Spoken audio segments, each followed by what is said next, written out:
Welcome to Engage Math, Lesson 25, Problem 1, where we are rationalizing denominators, which really means to rewrite the fraction without a radical in the denominator. The easiest way to do this is when there's only one term in the denominator to simply multiply by whatever that term is in the radical. So in other words, we can just multiply this by root 3 or square root 3 over the square root of 3 because what we're really doing is multiplying by a very fancy version of 1. So when we do this, we multiply across and we get 8 times the square root of 3 over square root of 3 times square root of 3, which is the square root of 9, but just 3.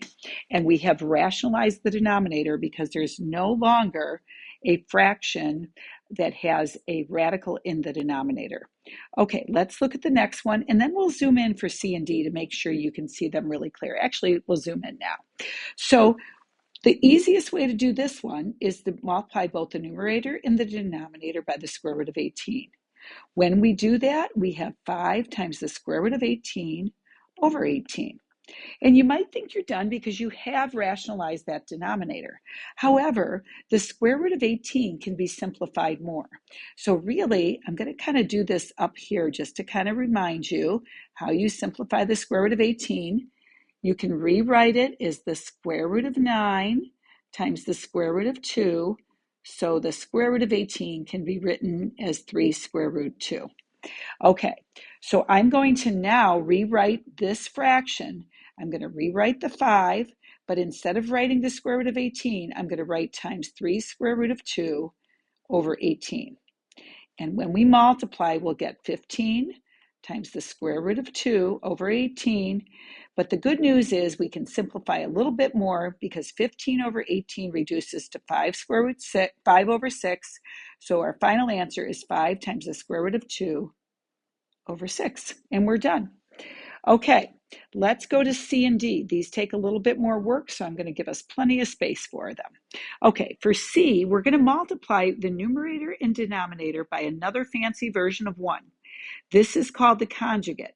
The conjugate is when we take the opposite sign on the part that has the radical in it. So honestly, we could also do negative 3 minus square root 2. It would come out the same way, but we usually will take the opposite sign on the part in front of the radical. But we'll see in the next problem we could do it another way as well. So what we're going to do here is just simply multiply right across, remembering that we have to do distribution to the second fraction.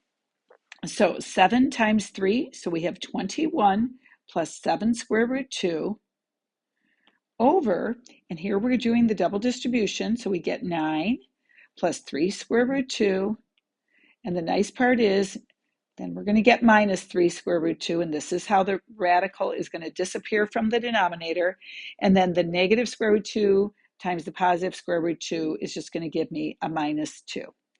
Okay, it's time to simplify, and what we get is 21 plus 7 square root 2 in the numerator, and in the denominator, these cancel, so we just have 7. But because every one of the 3 numbers that I'm circling are divisible by 7, we can simplify a little bit more.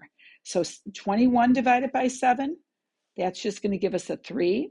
The 7 divided by 7 is just going to give us a 1, so I could either write 1 square root 2 or just square root 2, and I could put it over 1 because 7 goes into 7 one time, but we really don't need it over 1. This is our final answer. Okay, let's go to D. For D, we're once again going to multiply so that we can get rid of that radical.